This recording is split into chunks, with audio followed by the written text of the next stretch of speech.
গ্রাম। আর এই গ্রামে বসবাস করে এক দরিদ্র চুরিওয়ালা রামু। রামু প্রতিদিনের মতো তার চুরি বিক্রি করার জন্য গ্রামে বের হলো। চুরি নিবে গো, চুরি, রেশমি চুরি, চুরি নিবে গো, চুরি।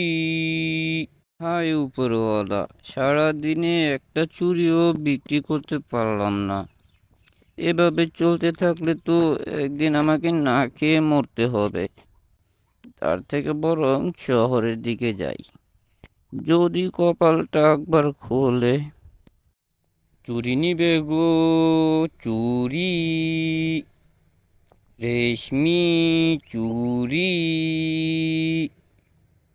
চুরি নিবে গো, চুরি। একটু পরেই রামু কি যেন একটা চিন্তা করে হঠাৎ করে থমকে গেল। এ কি, আমি কোথায় চলে আসলাম? চারিদিকে কি ভয়ানক জঙ্গল! এ তো শহরে যাওয়ার রাস্তা নয়। কিন্তু পা দুটো তো চলছে না। যাই, ওই গাছটার নিচে একটু বিশ্রাম করে নেই। এই বলে রামু যখনই গাছের নিচে বসতে যাবে, ঠিক ওই সময়ই শুনতে পেল, হি হি হি হি, কতদিন হলো মানুষের রক্ত খাইনি। হি হি হি হি। এ এ কি, এ কে কথা বলছে? আশেপাশে তো কেউ নেই। ওরে হতচ্ছাড়া, আমি রে, তোর জম। আজকে তোর ঘাড় মটকাবো, তোর হাড় মাংস দিয়ে হালুয়া খাবো। হি হি হি হি। ওরে, ওরে বাবা রে, এ তো দেখি ভূত।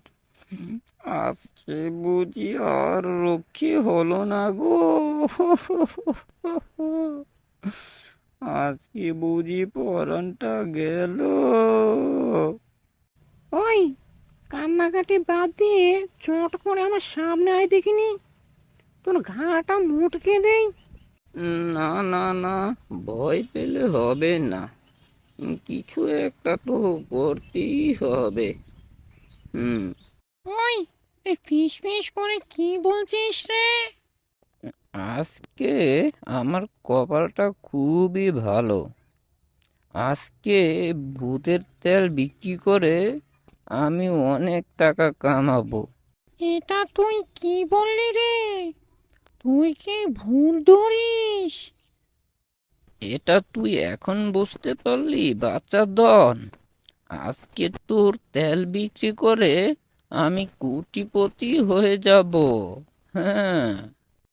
ওরে বাবা রে, ওরে আমাকে ছেড়ে দিন হুজুর, আমার ভুল হয়েছে, আমাকে মাফ করে দিন।